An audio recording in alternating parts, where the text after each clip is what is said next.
Hey folks, Roland Martin here, broadcasting live from Las Vegas, site of Alpha Phi Alpha's National Convention. Today is Thursday, July 25th, 2019. Coming up on Roland Martin Unfiltered, 2020 presidential candidates made their cases at the NAACP Candidates Forum in Detroit on yesterday. We will discuss that and show you what they had to say and talk about it. Sexologist Dr. Rachael Ross, she's being accused of fat-shaming actress Lela Rochon after photos came out detailing Nicole Murphy kissing her husband Antoine Fuqua. Dr. Rachael says when people were she talked about the photos of Lela Rochon and her weight gain, and she says as a doctor, there's some issues there. We will break this thing down. I can't wait for that conversation. A new report reveals that student debt threatens the well-being of an entire generation of students of color and their families. Plus, A$AP Rocky is still locked up in Sweden, and Meek Mill gets a new trial. Also, folks, Ebony and Jet Magazine photos are headed to a new home. We'll tell you who bought them in an auction. Also, today's crazy ass white people segment. White woman, I got black friends, but she called two sisters the N-word. It's time to bring the funk. From Las Vegas, I'm Roland Martin Unfiltered. Let's go. He's got it. Whatever the biz, he's on it. Whatever it is, he's got the scoop, the fact, the find. And when it breaks, he's right on time and it's rolling. Best believe he's knowing. Putting it down from sports to news to politics. With entertainment just for kicks, he's rolling. It's on go, y'all. It's Roland Martin. Rolling with Roland now.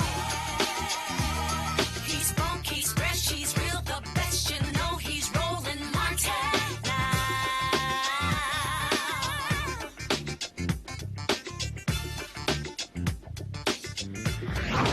Martin. Hey folks, Roland Martin here, broadcasting live from Las Vegas, site of Alpha Phi Alpha's annual convention. I'm glad to be here with all the brothers.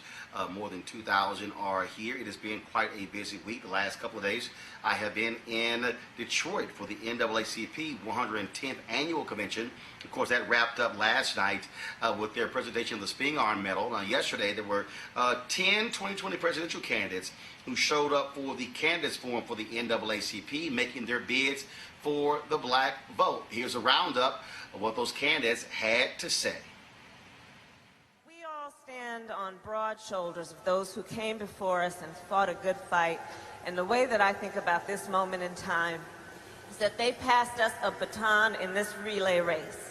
And the question will be, what do we do with the moment that we have it? And what I know is that the folks in this room are leading on all of those things that we know we must fight for. Education, housing, economic wealth, and security. And I will tell you that as President of the United States, those will, as they have always been, be my priorities. I know that this is an inflection moment in the history of our country. It is a moment in time where we are being required to look in a mirror and ask a question, that question being, who are we? And what we know, NAACP, is we are better than this. And so this is a moment in time where we must fight for the best of who we are, and fight we will. And this is not a new fight for us. We are up to this fight. We know how to fight the good fight when it's about fighting for equality and fairness and justice. We know this fight. And I come from a family of fighters. My parents were active in the civil rights movement in the 1960s. My sister and I joke we grew up surrounded by a bunch of adults who spent full time marching and shouting about this thing called justice. And it is why Thurgood Marshall and Charles Hamilton Houston and Constance Baker Motley and all of those broad shoulders upon whom we stand fought that good fight. And so now it is ours with the baton that we have. And I will tell you, I am prepared to fight for the America we believe in.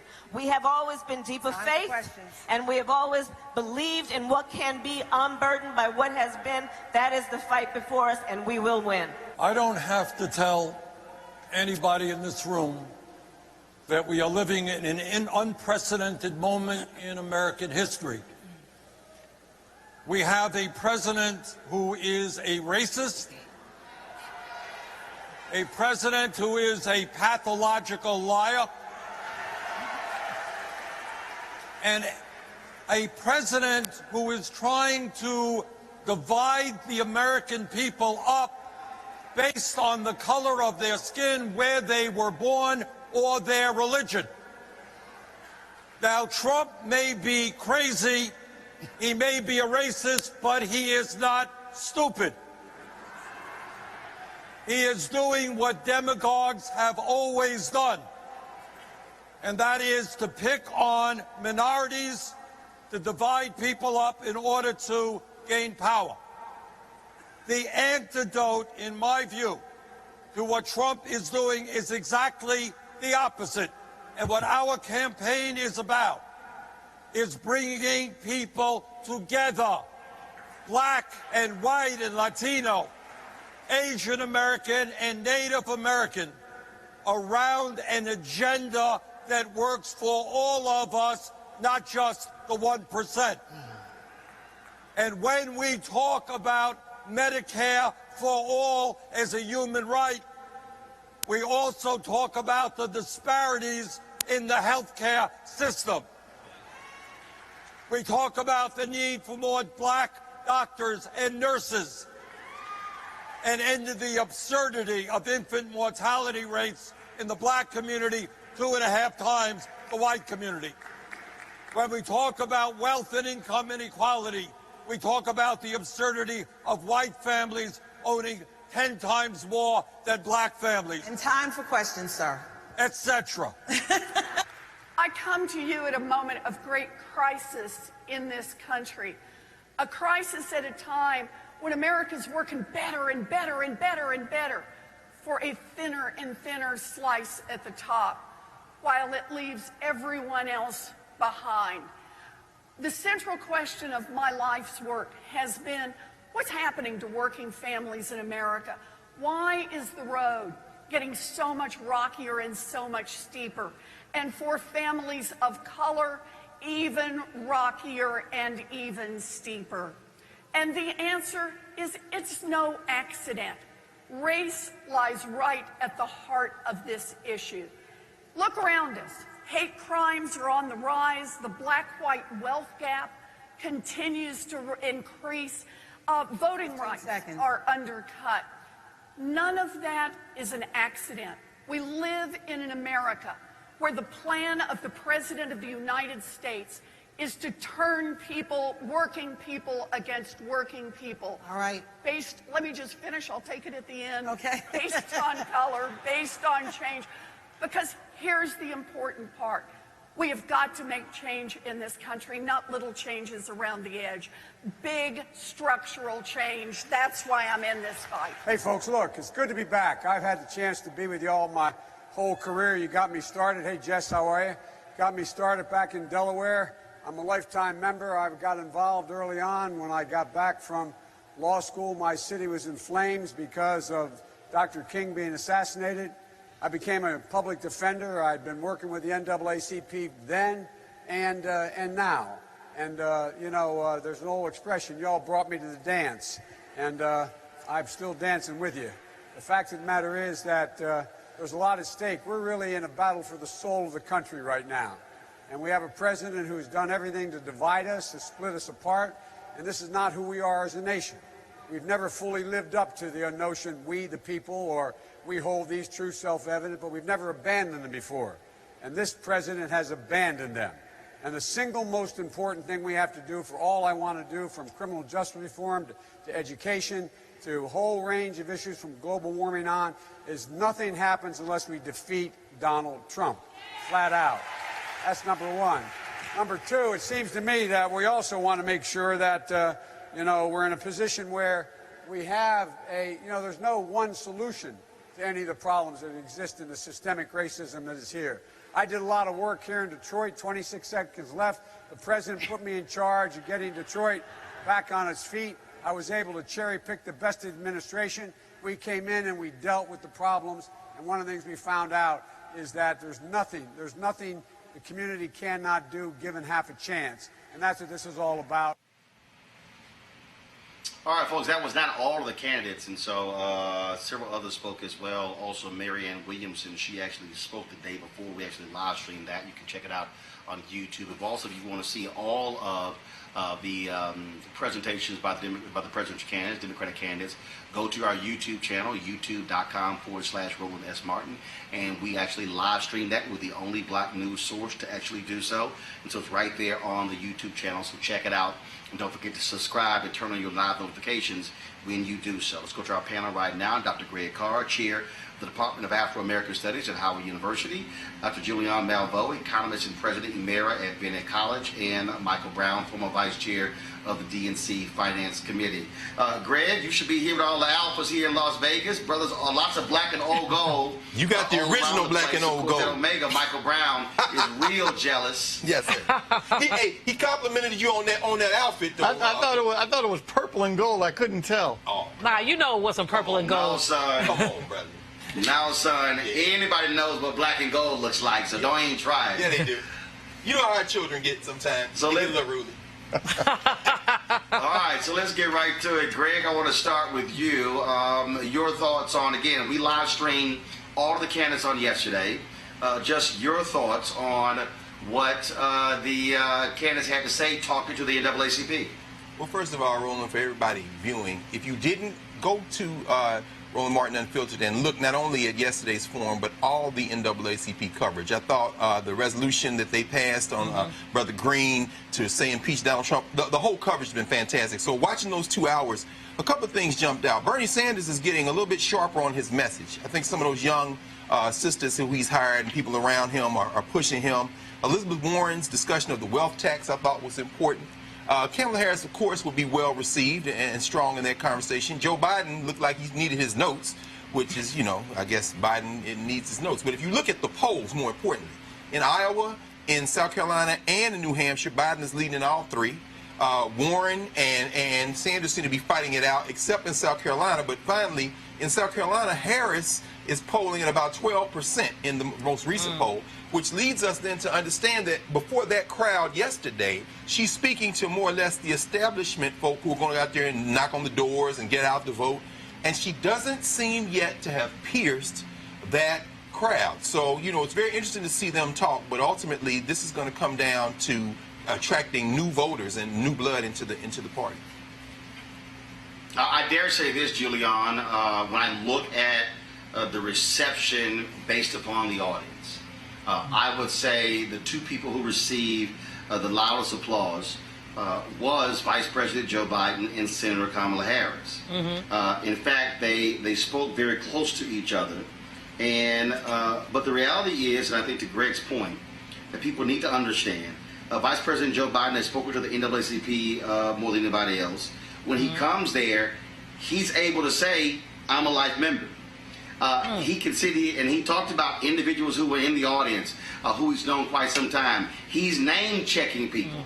I was backstage and I was watching the dynamic of all of the different candidates. And so they were on the main stage. There was another press area backstage.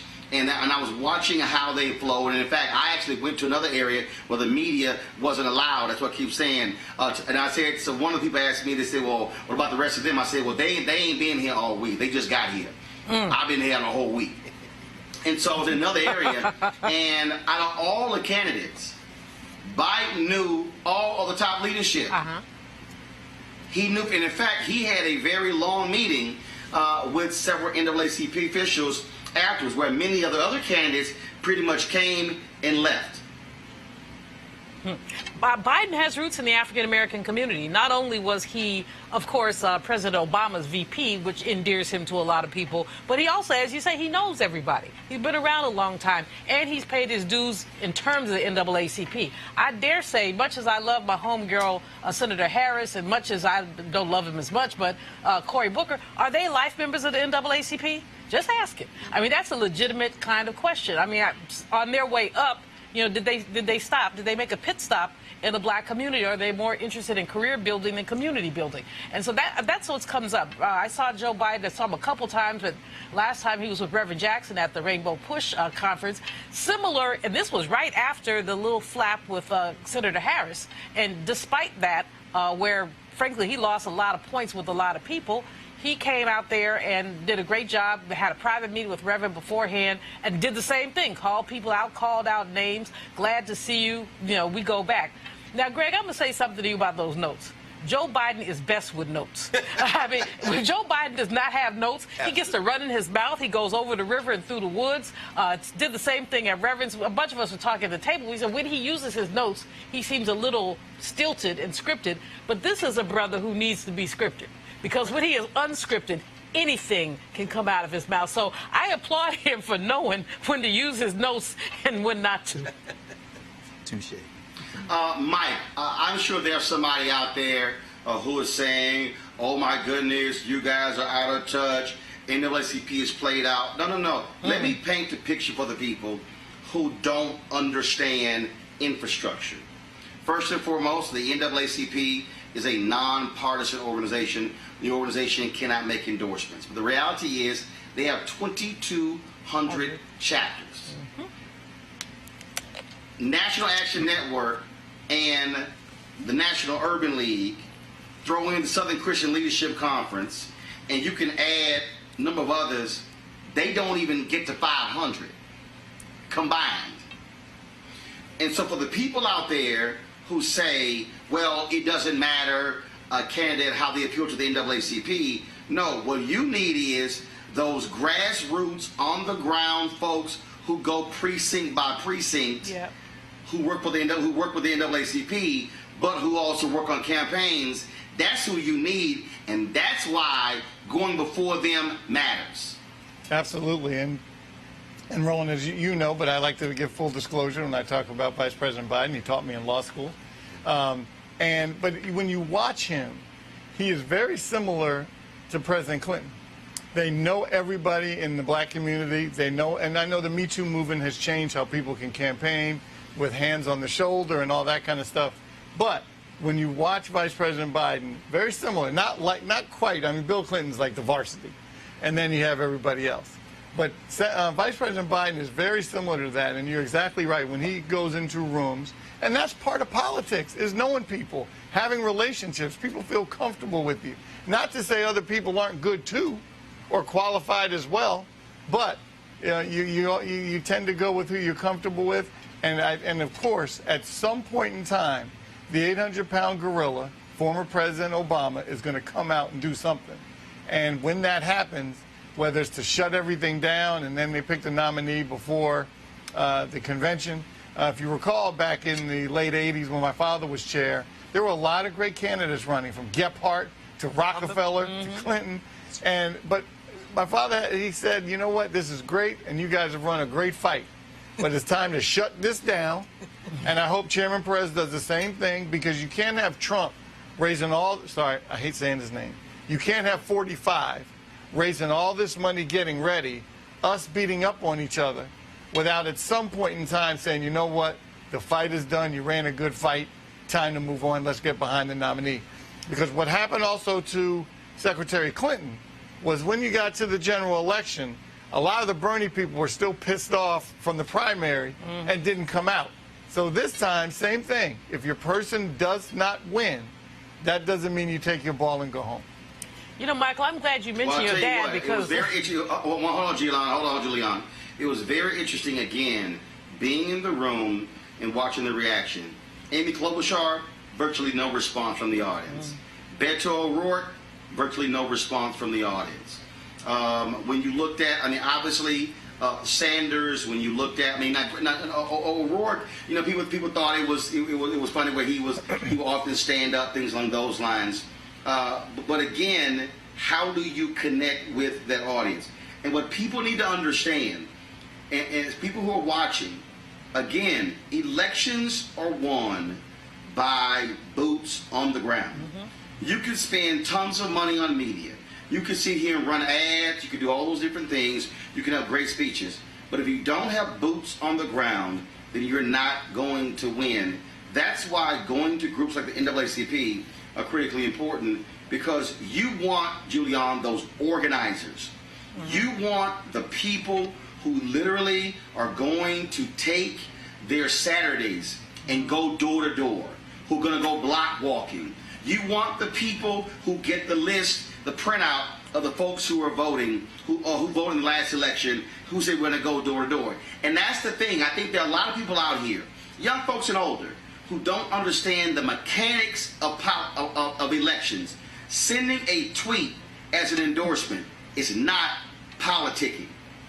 It is that face-to-face engagement, and that's why boots on the ground matter. Julian, go ahead. No, the only thing I was going to say earlier was just that I'm glad that Michael mentioned his father, because in terms of political skills, nobody had skills like that. Ron Brown remembered everybody, knew everybody, made sure that everybody felt like they were part of the team. And I don't, Biden does that. I don't see anybody else really out there doing that, especially with black people. It's unfortunate that Kamala and Corey in particular don't have that. Klobuchar has been many places. She's very smart, but she gets no bounce whatsoever. Roland, your point about the 2,200 chapters is probably the most important point in terms of looking at organizing black people. Because as you say, Rainbow, National Action Network, none of these folks have that kind of a national reach. And that national reach is very important. But what's also important is to have the local politicals. And although the NAACP is a non-political organization, the members of the NAACP are very political people. Many of them are local elected officials. Many of them are pastors in these large churches that have thousands of members that they can mobilize. So it's really important to understand the whole concept of grassroots. Now, the next thing we have to understand, though, is not just voter registration, it's voter turnout. And so I'm praying that people don't focus so much on registration. If you register someone, they didn't come out, it doesn't matter. So once you register somebody, follow up with them and make sure they get to the polls. That's what's going to make. We have to basically energize the base. A lot of people are going to have to get out to get rid of the orangutan because, I'm really frightened after watching Mueller and Mueller saying that he could be indicted. That man is going to figure out a way to stay in office if he has to steal, and we have to stop him. I want to talk about this here before I go to my next subject. So the folks in the control room, tell Dr. Rachel, I'm going to be with her very shortly. But this is what is jumping out at me. So last night, we had a public program for Alpha Phi Alpha. And the first panel, we had black mayors. The mayors of Birmingham, Little Rock, Arkansas, and some other cities across the country. But then they had me moderate the second part of the panel. And Greg, suffice to say, things got a little heated because my part was to talk about the issue of solutions. And we had members from the Divine Nine organizations who were on there. And I'm bringing this up because, Greg, you're an Alpha. Julian, you're a Delta. Michael, you're an Omega. So all of us are members of Divine Nine organizations. And I keep saying this. And I'm going to say it till I'm blue in the face. I spoke to the Delta convention. And folks, if you missed that speech, go to my YouTube channel. You'll see it there. When I gave the Brotherhood speech to the Alphas 2 years ago, I said it there. I said it other places. And that is, Divine Nine organizations represent more than 2 million African Americans across the country. If AARP, if the African Americans who are members of AARP, if they were a separate organization, they would represent the largest black organization in the country. So collectively, the Divine Nine actually is like the second largest black group. And Greg, what I keep saying to them is that first of all, we are organizations that are self-funded, not dependent upon corporations. But I do believe that they're wasting our power. I do believe that we are not effectively maximizing our reach. If I talk about 2,200 chapters of the NAACP, you take the Divine Nine, you likely have more chapters than that. When I talk about, I'm going to use Ohio for an example. State Representative Alicia Reese is trying to get this ballot initiative to get the right to vote enshrined in the Ohio Constitution. They've got about 100,000 signatures. They're going to need about 300,000 or 400,000. The AKAs are the only Divine Nine organization that has made it their state mission to help do that. There are more than 120 Divine Nine chapters in Ohio alone, which means that if each Divine Nine chapter, Greg, said we are going to be responsible to get 2,000 signatures of registered voters, the Divine Nine alone could supply enough of the ballots, enough of the signatures to get it on the ballot. I believe that black organizations and churches along those lines we are not effectively utilizing our infrastructure, Greg. No, you're absolutely right, Roland. I mean, you know, let's just look at where we are. You've laid it out, and you say you've been saying this consistently all the years I've known you. We go back to the election in Alabama to put Doug Jones in the Senate. And I remember in that time when you were at TV1, you would consistently have not only the folks who were doing the on-the-ground stuff in Alabama with the new organizations, but you had the sororities and fraternities. And of course, you've been talking about Ohio all along. Let's look at where we are. The Deltas, for example, Delta Days. Dr. Malvo knows this. I was down, down at the Hilton here in Washington. A ballroom full, and you look up and there's Marsha Fudge and Janetta Cole and Julianne Malvo and all these people, and then they went to Capitol Hill. So they're lobbying, I mean, second to none among the Divine Nine as far as I'm concerned. And then you mentioned the AKAs and the Omegas and the Alphas and everyone else. So there is that infrastructure, but to your point, we're at a crossroads now, I think, in our history in this country. Those kind of what are now perceived by many of our people as elite organizations are often misunderstood. You look at the intergenerational work of the NAACP, Tiffany Lofton and all those, Kill Crane and them, you've got young people, the elders, and they're not trying to hold on to power. I know there's about to be a presidential election out there with our frat brothers in Nevada, and on the agenda is what is Alpha going to do going to the 21st century. But here's finally where I think we have the real challenge. We've got to now figure out how to talk to the vast majority of our people who are not in these organizations. And that's going to require us to forsake some of this perception that we are somehow separate from them. And now, how do we do that? That is really where the alchemy comes in, because increasingly from LeBron James to Beyonce and Jay-Z, you got people who didn't go to college. People who never set foot in the college who are now being turned to by a new generation who are saying they're going to be our leaders. And if we're not careful, we're going to be led by a bunch of celebrities and ball players and musicians when, in fact, this is the moment when we should be stepping out and say, no, it's time for these institutions to renew their leadership for the future. Roland. Julian, the reason I'm raising this is because what I am trying to push these organizations to do is to say, flood the zone.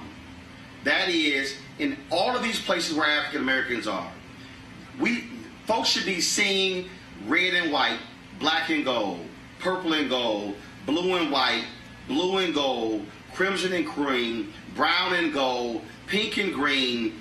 And then when people say, man, I don't know what y'all do, they can say, oh, no. I saw 200 AKAs who showed up at the school board meeting. I saw 300 Deltas show up at the county commissioner meeting. I saw on 4 consecutive weekends black neighborhoods blanketed with folks wearing their letters. People have to see the Divine Nine in action as opposed to hear people saying, we're doing it, but folks don't see it. You're absolutely right. I mean, I'm with you in terms of my frustration with my own organization and the others. We have more, in terms of education, in terms of wealth. We have more than those folks who didn't go to college, didn't step foot on a college, as you say. But we don't use it. We don't leverage it properly. I mean, we hide behind social action, which, I love social action, but we also have to talk about political action. Now, all of our organizations say they're non-political, fine. But you can register voters. You can be out there. Our teachers ought to be ensuring that when people graduate from high school, they have a voter registration card in their hand. And between Delta and AK and the other women's organizations, we are the teachers that are touching most of these young people. So that's what we need to do. It's very frustrating because, we have all these rituals that we deal with. We have all this pomp and circumstance, and some of that is very nice and some of that is very good. But let's talk about what we're doing for the community. Let's talk about how we're transforming things. And we could. But again, unfortunately, too often we do the milk toasty thing of moving our mouths but not moving our feet. I'm a little critical, but I think we have to be. We have to be critical of these organizations because as a member of Delta Sigma Theta Sorority Incorporated, I lean on my founders. These sisters bust into the women's suffrage march, bust into it. They bogarted. They said the black women were not welcome, but they came anyway. So we need to keep coming anyway, keep coming anyway, keep coming anyway. Mike, I'll give you an example. This will be the last point on this that jumps out here. When the National Association of Black Journalists called out CNN's Jeff Zucker for no black executive producers, no black VPs, no black SVPs, no black EVPs, and no black direct reports, I personally reached out to the 5 largest Divine Nine organizations. I reached out to Alpha Phi Alpha, Delta Sigma Theta, Kappa Alpha Psi, Alpha Kappa Alpha, and Omega Psi Phi. The first to respond with the letter standing with NABJ was Alpha Phi Alpha. Got the letter in 24 hours. The second to respond was Delta Sigma Theta. The third to respond was Omega Psi Phi. That was it. And what I said is, how hard is it to write a letter? Because if you're afraid to even write a letter, come on, you can't tell me you're going to be out there in the streets. Hello. And what I said is, the signal has to be sent when a letter is dropped saying we represent 250,000 or 300,000 or 400,000 or 500,000 members. Trust me, that gets the attention of white executives at CNN and their corporate parent AT&T. But if we are afraid to even write a letter, you can't convince me that we are really going to go hard to have boots on the ground. Michael, final comment. Well, you mentioned, I think everyone's kind of mentioned the word, if they didn't, they used the word similar, which is mobilization. And there's never really been that. And maybe we'll have an opportunity if Vice President Biden is the nominee and selects Senator Harris, because we have never had someone from the Divine Nine on that presidential trail. I'm not sure if the former First Lady was Greek. I don't think she was. No. We know the president. No, she wasn't. We know the president was not. And we know Senator Harris is. So maybe this will be the first time the real actual mobilization of the Divine Nine can happen for a purpose. But here's the piece. We don't need somebody black to be a member of the Divine Nine in order for us to use our power. Correct. That's all I'm saying. And what I'm trying to get, and this is the last point I'm going to make before I go to Dr. Rachel.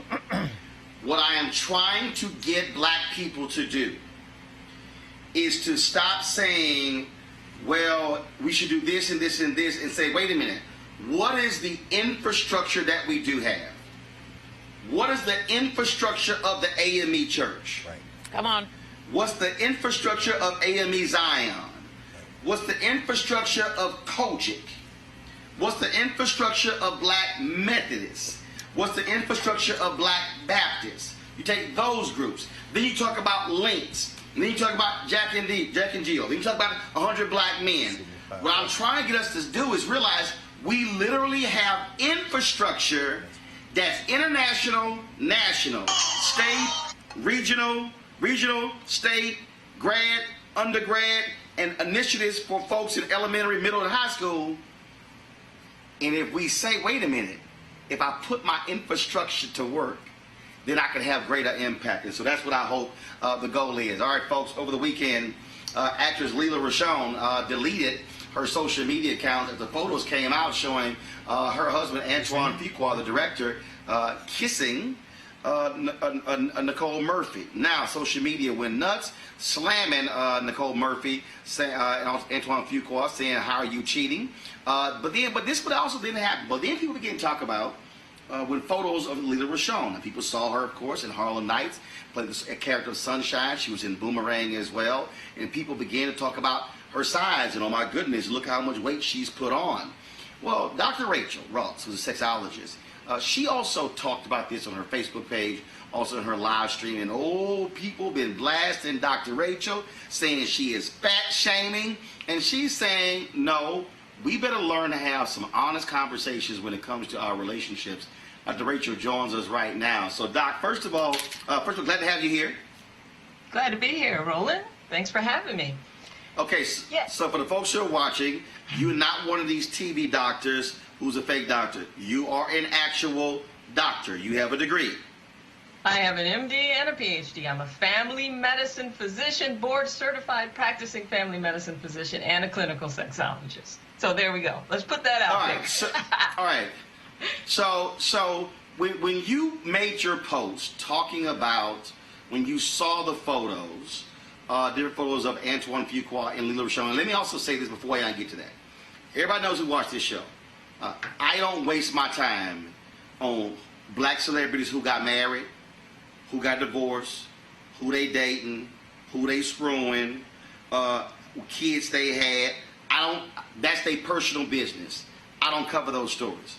But I thought this was interesting because it revealed something. It took an entertainment story, a gossip story, but dealt with something else on the relationship side, on the health side, on the mental side. That's why I wanted to talk to you.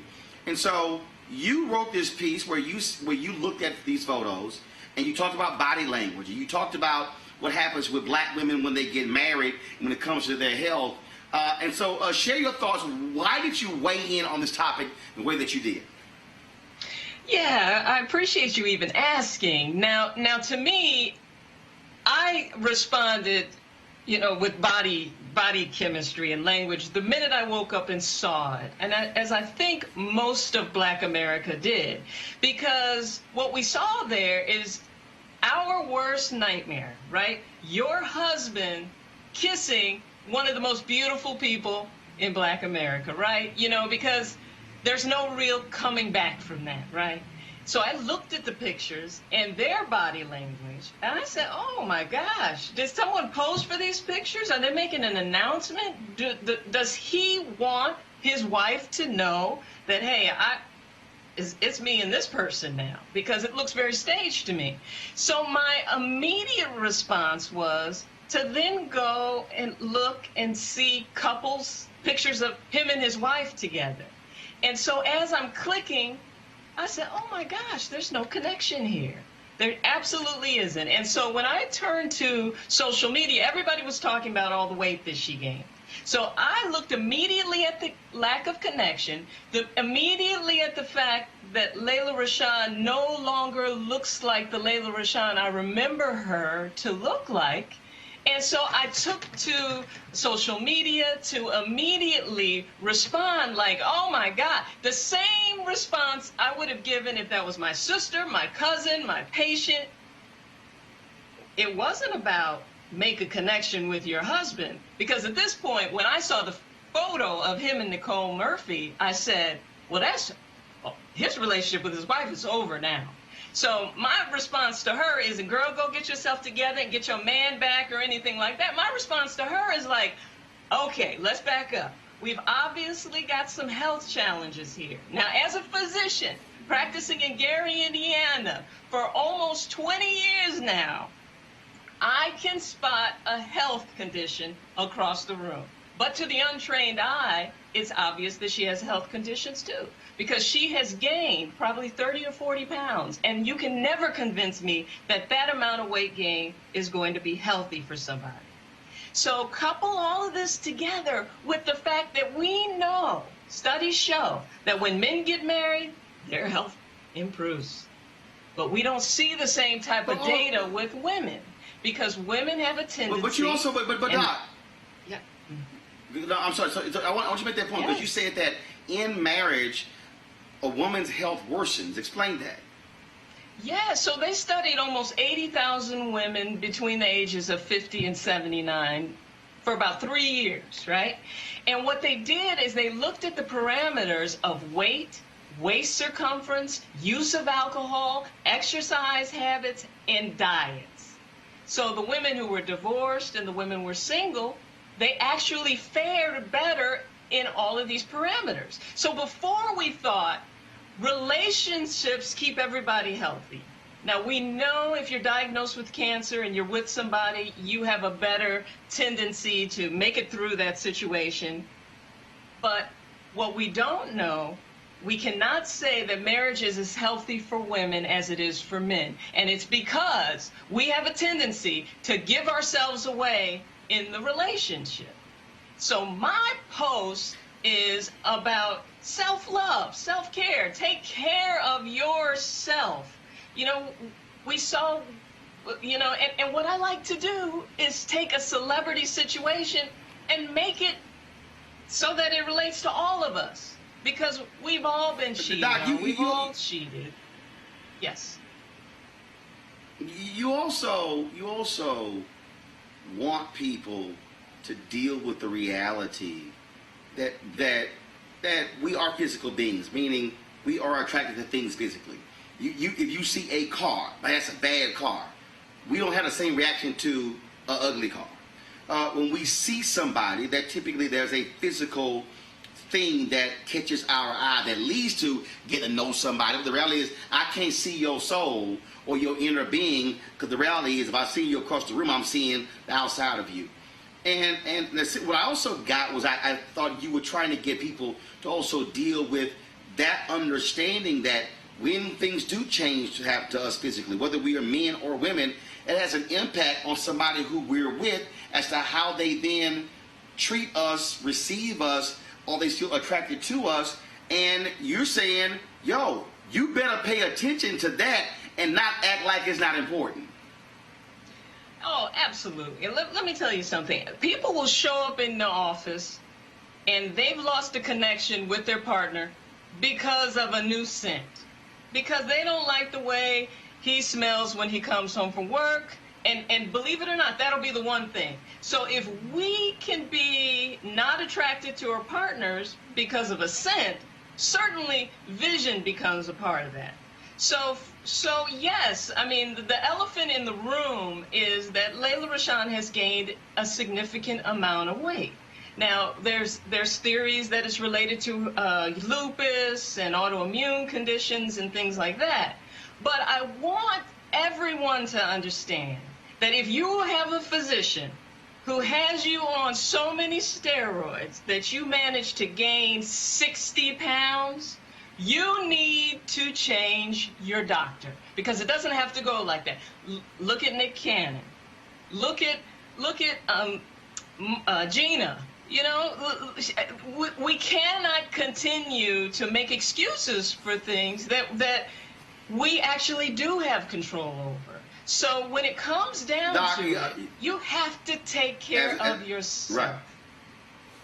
As a sexologist, do you believe that part of the issue is that we don't really want to have these really deep, hard, honest conversations about what happens when you are in a relationship and finances change, weight changes, your emotional connection changes, your commitment to kids over your relationship changes?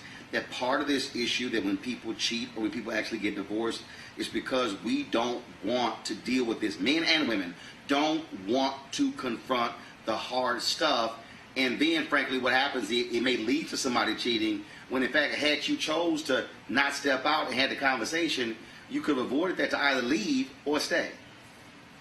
No, yeah, absolutely. I get questions all the time from people who are thinking about cheating. You know, they like my point of view because it's just realistic. You know, it just is what it is. And I've had husbands message me about weight gain. I've had husbands message me about illness. And my message is always very clear. You know, you really need to work with your wife or your husband to try to get things right. Now, we don't know what happened in this particular case. But what I can see when I look through the timeline of the pictures is that he steadily losing weight and she's steadily gaining weight. But I also know he put her through a love child situation. So I know there was a lot of stress in the home there.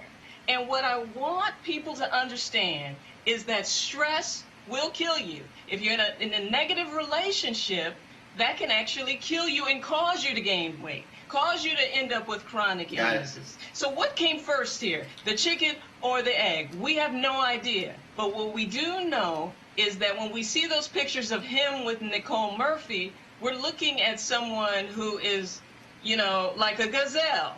Every woman is just like, can anyone, I mean, like, why is this happening to me? Why would he cheat on me with her? Of all people, there's no competition there. So I think he was a jerk before all of this. But I also can see that this timeline of disconnect happened along with this trajectory of weight gain. And we have to take care of ourselves for ourselves. Now, the relationship part of things has to be important too, but you've got to do it for yourself. All right, Dr. Rachael Ross, folks, be sure to subscribe to her YouTube channel. Check her out. Doc, we appreciate it. Thanks a lot. Man, any time. Good talking to you, Roland. All right, Doc. All right, thanks a lot. All right, folks, every black parent wants to see their child get the best possible education after high school graduation. Too often the money is just not there, and that's where student loans come into play. The amount of outstanding debt and the number of borrowers affected have a significant impact on this country's economic well-being. Of course, the people most affected are black folks and other people of color. Well, this week, the Center for Responsible Lending and the NAACP released a report that outlines the problem.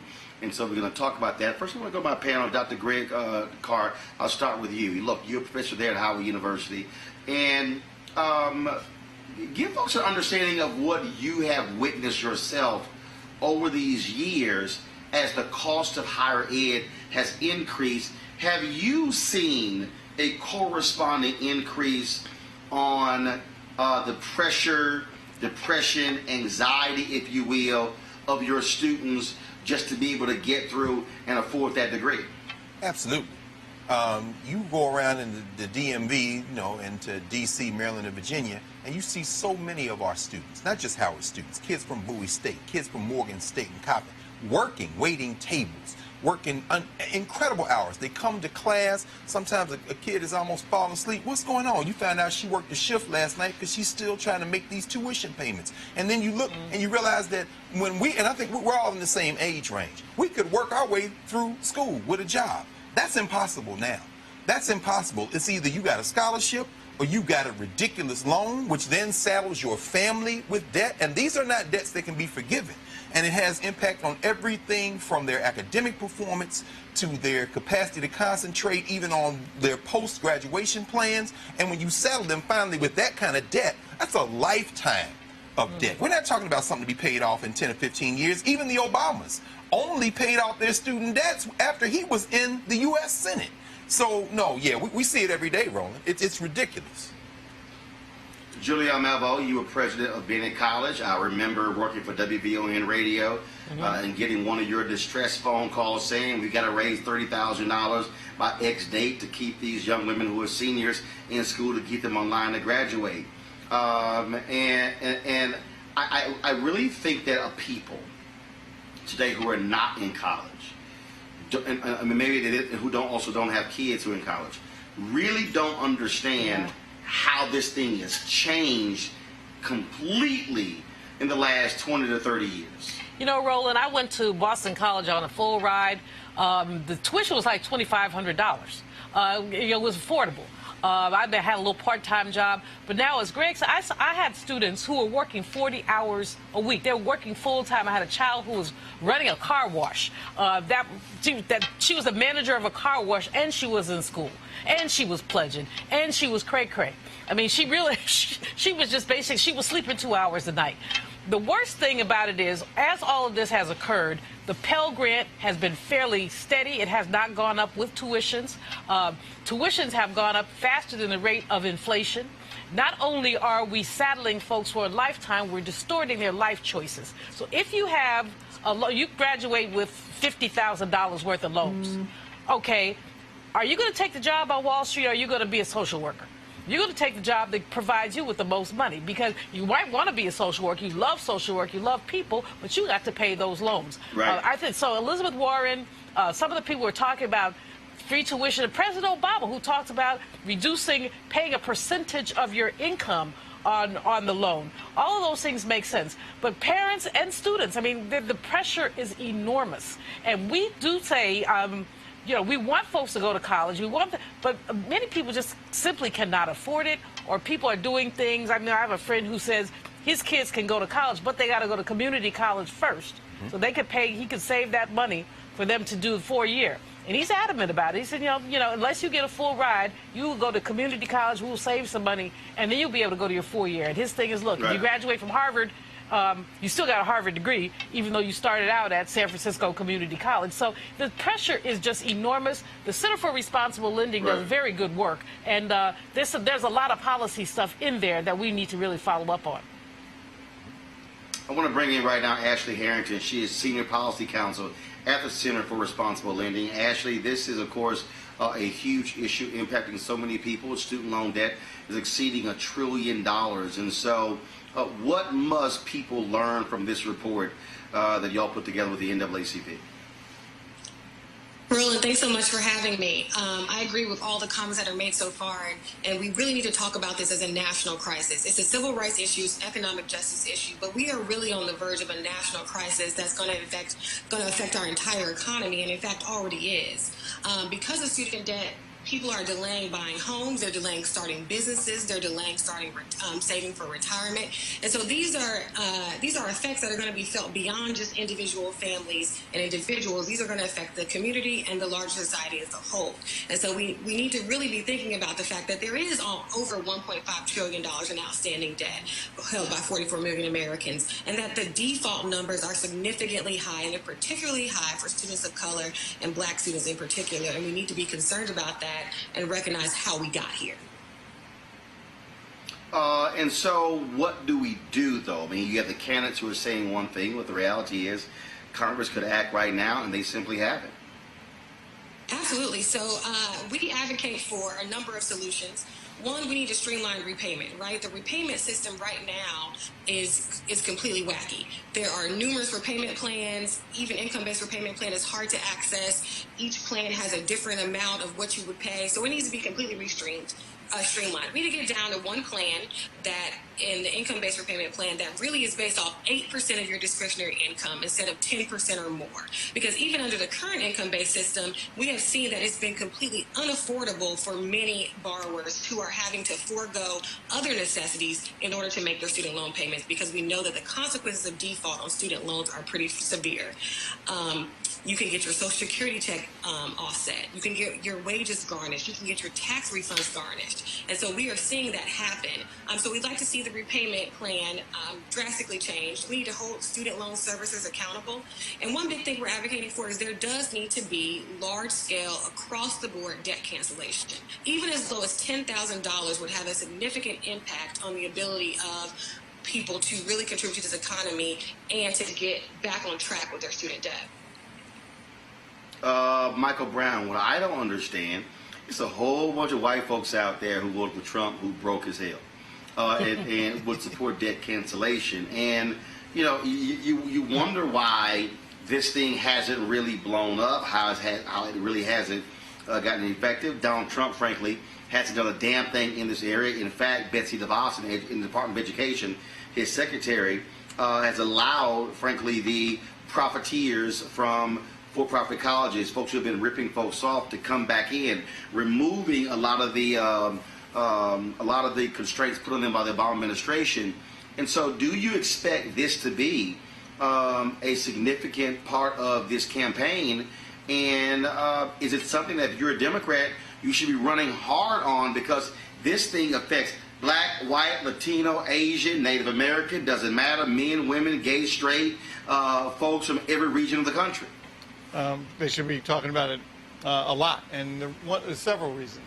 And we've talked about this before. We had the chat about the returning citizens voting in Florida, and there was this perception that it was kind of like a black thing, and that's why a lot of the white folks in the panhandle weren't getting involved. Same thing with this. Folks think it's, oh, this is a Black Latino thing, it doesn't really impact me. But as you mentioned, whether there's a lot of white folks in Appalachia that would love to get their school and college debt retired. So, yes, it needs to be an issue, but that messaging has to be more encompassing than when you talk about, oh, this will help Black people. Yes, it'll help Black people, but when you're running for president, you have to help all the people. And yes, you can care about certain segments. Clearly, 45 cares about a certain segment, but you have to run and be part of the whole community that you're running for. And so you can mention it, you have to talk about it, and you have to have surrogates that do that for you, that don't look like you necessarily. They can go into those communities and talk about it. So, yes, they should be talking about it. It should be part of anybody's campaign. Ashley, final comment. I think he's absolutely right. In 2016, nearly 70% of all graduating seniors had student debt. So this is a universal problem, and there's things we can do about it. We can do broad cancellation. We can drastically increase the Pell Grant, and we can find a way to do debt-free college, and we must. It's a national imperative that we do so. All right, we surely appreciate it. Thank you so very much. Thank you. All right, folks, rapper A$AP Rocky has been charged with criminal assault in Sweden and will remain in jail until his trial. The prosecution will proceed, although the rapper claims self-defense and provocation. He got a lot of celebrity support in Kanye West, and he recruited Donald Trump to intervene on his behalf. Trump called the Swedish Prime Minister and was told that in Sweden, everyone is equal before the law. Sounds like a little shade to me. Also, rapper Meek Mill is having a much better week after spending more than 10 years on probation for drug and gun charges. The Pennsylvania Superior Court overturned his 2008 conviction Wednesday and granted him a new trial. He no longer has a criminal record. He also got a lot of high-profile support, including fellow rapper and entrepreneur Jay-Z and others. Real quick here, Greg, what do you make, again, of these two cases? It's very interesting because of that. I really love my black people because A$AP Rocky made some comments where people that was seen as out of touch, saying pretty much I ain't got those problems. I live in Beverly Hills, but even though he's in Sweden, he is learning what it's like to be part of that criminal justice system, and now all of a sudden they're seeking support. A lot of people said, "Yeah, now you know what the hell we were talking about." Roland, it can all go horribly wrong in a split second. We're having this conversation on what would have been Emmett Till's 78th birthday had he not been killed by white terrorists on the live of white woman Carolyn Bryant, who still walks the earth. In the split second that he was in there with his cousins in that little place in Money, Mississippi, his whole life changed. Here we are in 2019, and A$AP Rocky, if you don't understand anything else, brother, there's no black woman, no black man alive on this planet that can't be touched by white supremacy. And Ilhan Omar said the other day, which got her, you know, again, Ilhan Omar looks to be, she doesn't look like she has any fear. She said, these white men, you gotta watch them. That's who you have to be alert for. And at the end of the day, man, there's no way, you know, if nothing else, and Meek Mill looks like he gonna straighten up and fly right for the rest of his natural life, because he has figured out this system is set up to have two strikes against you as you coming out the womb. That's for women or men. Michael, what was very interesting in the Meek Mill case, that was a black judge who was really holding him to task, a sister, and of course, you know, he wanted a new trial and for her to be not involved in his case at all.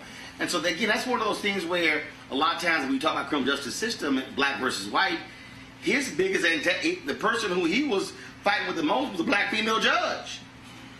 But it's still the criminal justice system. No matter who is in that robe, the deck is just not stacked in our favor. And to the Rocky situation in Sweden, you know, the doc and Professor and I were talking about it a second ago during your break or when you were setting up the segment, and you and I talked about it a couple weeks ago when I was on. You know, I get that these little folks were annoying them. I understand, but you gotta walk away. The whole macho, oh, I got to do what I got to do. No, because now look at you. You're in a jail cell with an apple and some water when you could be at the Four Seasons in Sweden chilling. Come on. So it's sometimes, and you had bodyguards with you. How tough are you that you beat up two little white boys? Walk away. Okay, so they threw their headphones at you. I mean, you know, it's every time it comes up, my kids and I talk about it all the time, and of course we're on the opposite sides of the issue. No, you got to do what you got. No, you don't. Not all the time. Sometimes you say, you know what, young fellas, we'll send you some CDs. So whatever you need to say to de-escalate the situation and walk away. They chose not to do it. Now look at them. And this is the worst State Department you want coming to fight for you. Hello. I tell you that. You want Pompeo picking up the phone for you? Ooh, so I don't know. You know, Roland. All right, Julian, go ahead. On the Meek Mill case, though, I mean, I know that it was a black woman judge, but he mouthed off to that judge just a couple of times, and that was the issue. Sister was like, no, I'm not having it. She tried to work with him. So, you know, when Michael talked about walking away, I mean, you do have to know when to hold them and when to fold them and know when to hold your tongue. I mean, the criminal justice system is not for us. Whether the judge is black, the prosecutor is black, whoever, it's not for us. But you may get a break from a black judge if you know how to act. And unfortunately, just like the brother who beat up the little white kids. Some of us just don't know how to act. I mean, I come hard on some of this. You know, I don't know how to act either. That's another story. But I mean, but I come hard on some of this. Some of these situations are situations that can be avoided. And if you know that you are black and vulnerable, and if you black, you are vulnerable, try to avoid at least some of these situations. I'm glad Meek Mill is off probation. I hope he learned his lesson, but he had no business mouthing off on that sister. All right, folks, let's talk about this last story here before we go.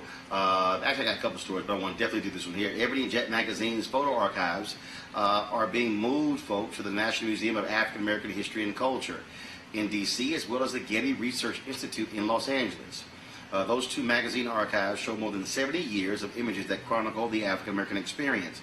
The archives became available after Johnson Publishing Company filed for Chapter 7 bankruptcy in April, hoping that the sale would cover the $13.5 million JPC owed as a result of taking out a loan against it. Well, the buyers, which also include the Ford Foundation, the John D. and Catherine T. MacArthur Foundation, and the Andrew W. Mellon Foundation, paid $30 million for the collection, and they're going to, again, those groups came together to buy the archives and will share them with the National Museum of African American History and Culture.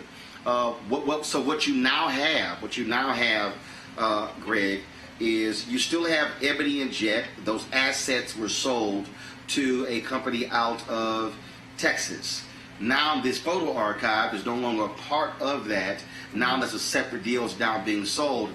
I'm very happy that they are going to be working with the National Museum of African American History and Culture to preserve these archives and that critically important piece of black history. Absolutely. The first thing I did was reach out to my very good friend Kinshasa Conwell, who's the deputy director of the museum, congratulating her. Because you understand, in the Smithsonian system, you have to build a museum from the ground up. So everything in the National Museum of African American History and Culture, they had to acquire. Because all stuff that's in American history and over in the other museums, they have that.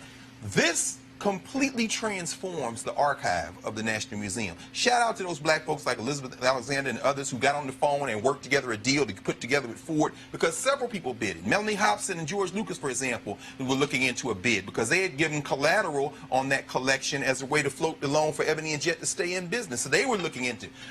My friend Theaster Gates in Chicago, he said, you know, it was an honor to even try to bid because he has Mr. Johnson's personal library at the Stony Island Arts Bank that he's put together. But for this to come to the National Museum, we talk about Emmett Till's birthday. The photograph that went around the world is now going to be controlled by an institution that is essential to us. One final thing. It isn't just Ebony. It isn't just Jet. You've talked about Monifa Sleet a lot of times on this show. It's not just the Dr. King photographs. It's also Black World and Negro Digest. The history of Pan-Africanism and black nationalism is in those Ebony archives. So, you know, well, I'll say one other thing. $30 million ain't no money. Black people, you make this point all the time, Roland.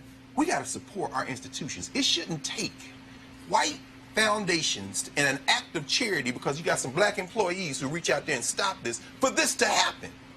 This one right here is transformative. Let's not do this again. Come on, black folks. Let's support each other so we don't have to have this conversation holding our breath again. Julian?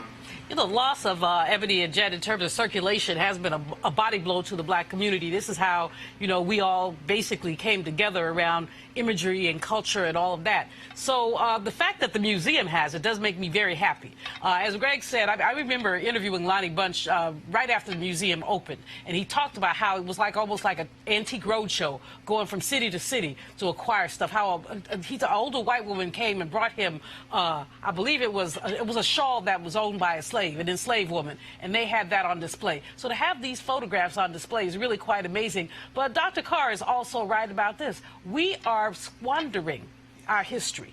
We're literally, as we sit here, squandering that history, and it's really shameful. We don't know our history. 1919, the Red Summer. 100 years later, we still see black people being massacred. But when you talk to younger black folk, they don't know anything about the Red Summer because you will not find it in anybody's history book. So to have this stuff at our museum, is important. And everybody who has $50 ought to become a member of that museum. You don't have to give $1 or $2. Give $50. Take a slice of that because they're being judged by their fundraising. And, you know, there's a government appropriation, but they've also got to do their fundraising. Michael, your thoughts?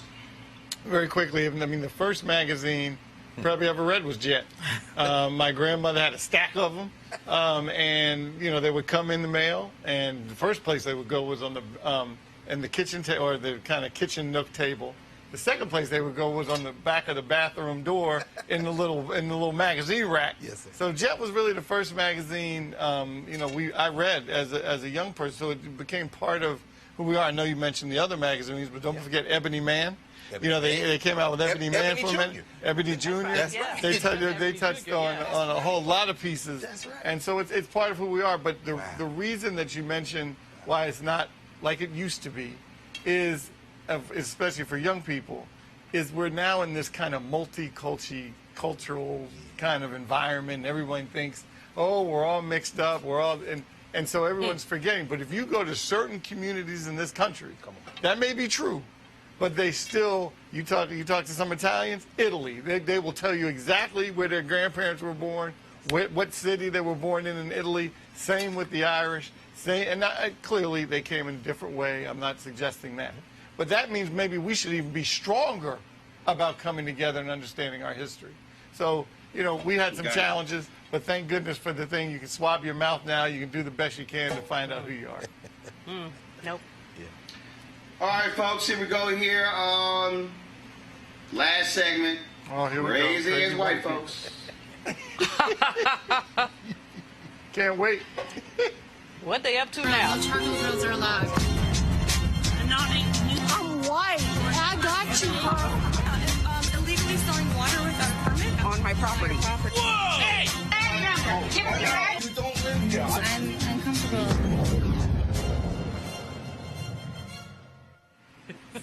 It's like TMZ. All the man was trying to do was propose to his woman in a romantic setting. In a Facebook post, Kathy Marie Hamlet explained that she and her fiancé, Clyde Jackson, were sitting at a table outside the Angry Orchid gift shop when a female security guard approached them and accused Jackson of stealing a shirt and asked to check his pockets. He emptied his pockets and they found nothing. But they interrupted them 3 times, once in the middle of him popping the question. The couple, of course, is black, left the park, and staff followed them all the way to the parking lot as they left. Damn, Greg, we can't even propose. Look here, man.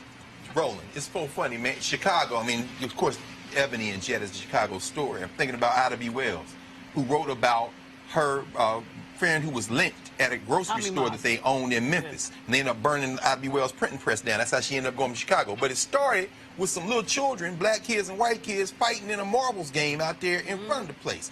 When we read about this today, this man is emptying his pockets looking for a T-shirt, and he's trying to hide the box with the ring in it. So he's got his empty in his pockets trying to keep the box concealed. Now he's proposing. She comes back and says, well, they told me that you gave it to her. So now she got to empty her pocketbook. And then when his friends come to celebrate, they come back and say, well, now they said they passed it around, so all y'all empty y'all pockets. This is how, what Dr. Malveaux just said, Julianne just said, this is how the Red Summer jumped off in Chicago. These white boys were throwing rocks at a black kid in Lake Michigan, and when the rocks hit him and killed him, the rumor spread, and before you knew it, all these black people and white people dead in the city of Chicago. Y'all gonna mess with the right one in a minute. And it ain't gonna be no filming and talking. It's gonna be a race war in this country. But and I'm not saying that because I want to see one pop off. But you're not going. No. But people have had enough. People have had enough. People have enough. Funerals and weddings are the most intimate moments for black people. You break up the right one's proposal and see what happens. You know, this story made me want to cry, made me want to scream, because like you said, Brother Man's just trying to propose. I mean, that's supposed to be a moment that they cherish, that they remember that 50 years or 30 years from now they talk about, remember that time? Now it's going to be, remember that time the stupid white people interrupted us while I was proposing to you. So the racial tinge is there.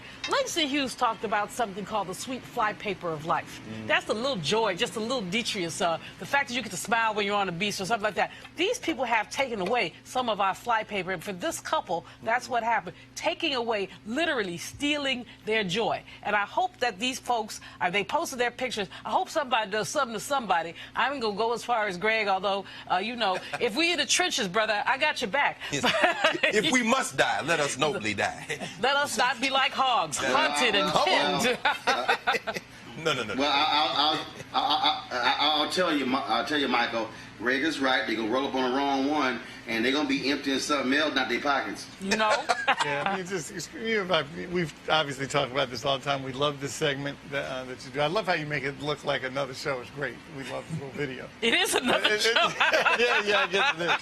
But I tell you what, it's still, the tone is set by 1600 Pennsylvania Avenue. And people think they can do whatever they want to people of color, that they're empowered, they're emboldened to do it. But usually when you do these segments, Roland, when something like this happens, people lose their job. Did this person get fired? Not yet, but I got to insist it might be coming. Very good. Absolutely. Good. Yeah, and look, sue and use that money for the honeymoon. There you go. Y'all could go all the way to Tahiti with that. That's right. That's right. All right, y'all. I'm done. Here's a piece. I got to hop on a plane. I'm leaving Las Vegas, the Alpha Convention, flying to Indianapolis. We have our school choice at the Black Choice Town Hall taking place on tomorrow at the National Urban League Convention. And then I am flying to Houston as soon as we're done. My cousin, P.J. Simeon, who passed away in a car accident last week, his wake is tomorrow night. From 6 to 9 p.m. and so I'm going to attend his wake.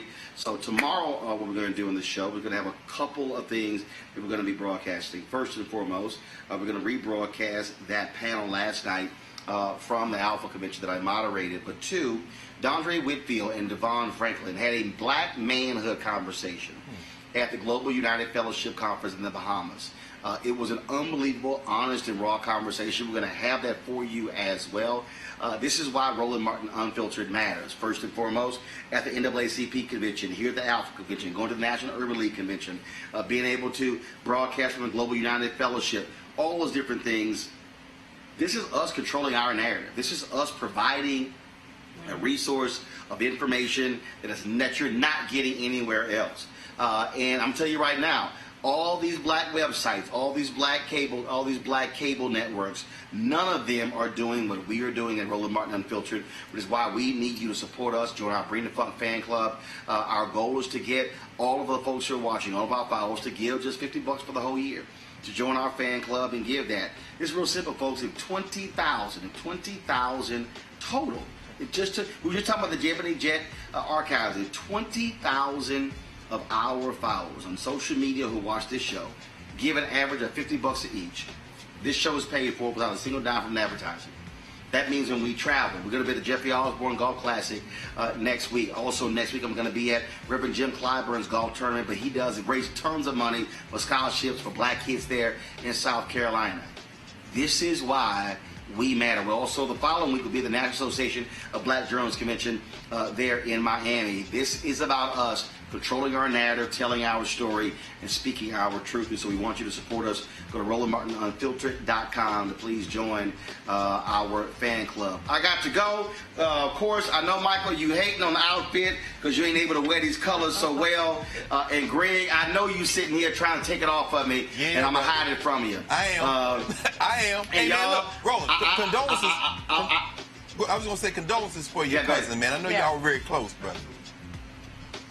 I appreciate it. And so it was great seeing so many of the brothers here here as well. And so I'll be with his family tomorrow night in Houston. All right, folks, I got to go. I want to thank all of you. And Julian, next time you're on, I got something for you from Method Man. From the American Black Film Festival. It looked like you got a hip-hop with Lil Crush on, because he said he had a little redhead one. Oh.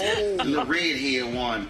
Oh yeah, Greg. Wait until next week. Oh. With Julian back on. We're gonna play that for folks. Wu-Tang, baby. Wu-Tang forever. I got it. Hey, just call me Cougar. So we're going to have that for y'all next week. All right, y'all, because trust me, Method Man, he watches the show via YouTube, and he said, yeah, man, that red-headed one. And I was like, red-headed one? He was like, he said the red-headed one. He said the yellow bone one. I was like, oh, you mean Giuliani? He's like, yeah. You better watch Johnny Blaze. Then. Oh yeah. He ain't nothing to play with. I got the video, Greg. Oh, I can't wait to play it next week. Tune in. Oh yeah. All right, folks. I gotta go. I'll see y'all tomorrow. Holla.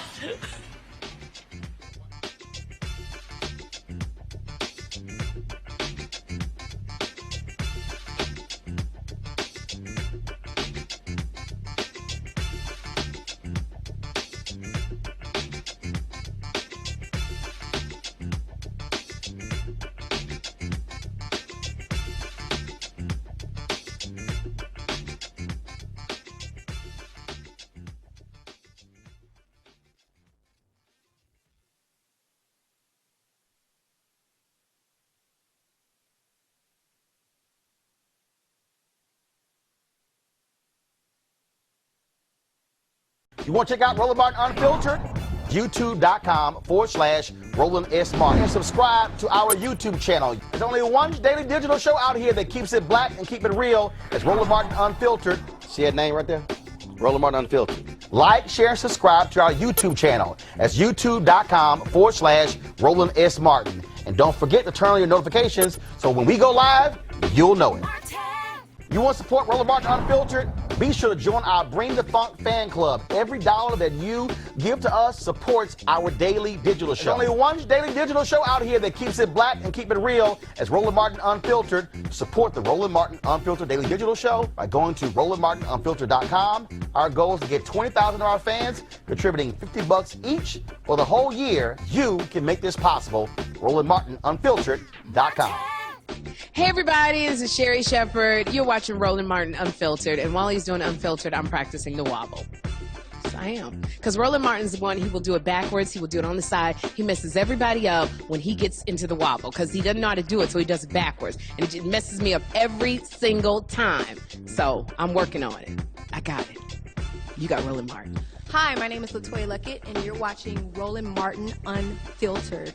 What's going on, everybody? It's your boy Mac Wiles, and you are watching Roland Martin Unfiltered. What's up, y'all? It's Ryan Destiny, and you're watching Roland Martin Unfiltered. What up, Lana Well, and you are watching Roland Martin Unfiltered.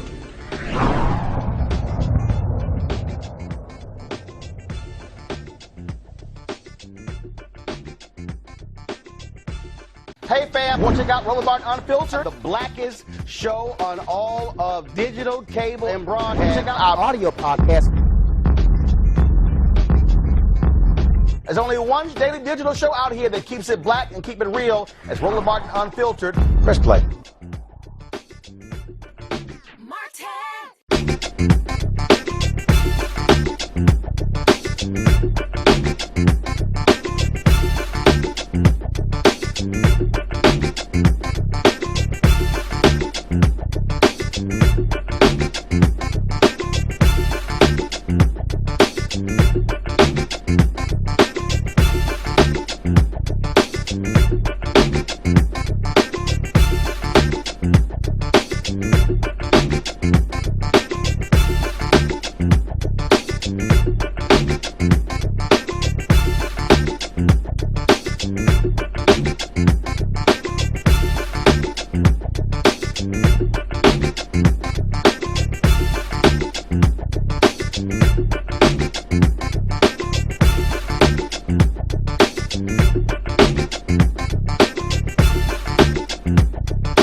want to check out Roland Martin Unfiltered?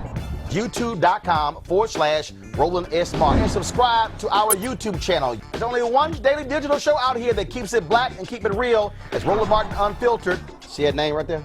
Roland Martin Unfiltered. Like, share, and subscribe to our YouTube channel. That's YouTube.com/Roland S. Martin. And don't forget to turn on your notifications so when we go live, you'll know it. Hey everybody, this is your man Fred Hammond, and you're watching Roland Martin, my man, Unfiltered. Hi, this is Essence Atkins, and you're watching Roland Martin Unfiltered. Hey yo, Peace World, what's going on? It's the Love King of R&B, Raheem Devon, and you're watching Roland Martin Unfiltered. Hi, my name is Brescia Webb, and you're watching Roland Martin Unfiltered. Ow. Well, I like a nice filter usually, but we can be unfiltered. What's going on? This is Tobias Trevelyan. And if you're ready, you are listening to and you are watching Roland Martin Unfiltered.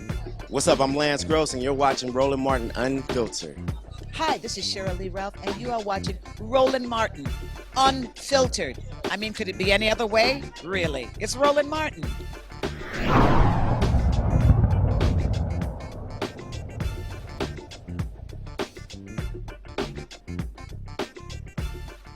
You want to support Roland Martin Unfiltered? Be sure to join our Bring the Funk fan club. Every dollar that you give to us supports our daily digital show. There's only one daily digital show out here that keeps it black and keep it real. It's Roland Martin Unfiltered. Support the Roland Martin Unfiltered daily digital show by going to RolandMartinUnfiltered.com. Our goal is to get 20,000 of our fans contributing $50 each for the whole year. You can make this possible. RolandMartinUnfiltered.com.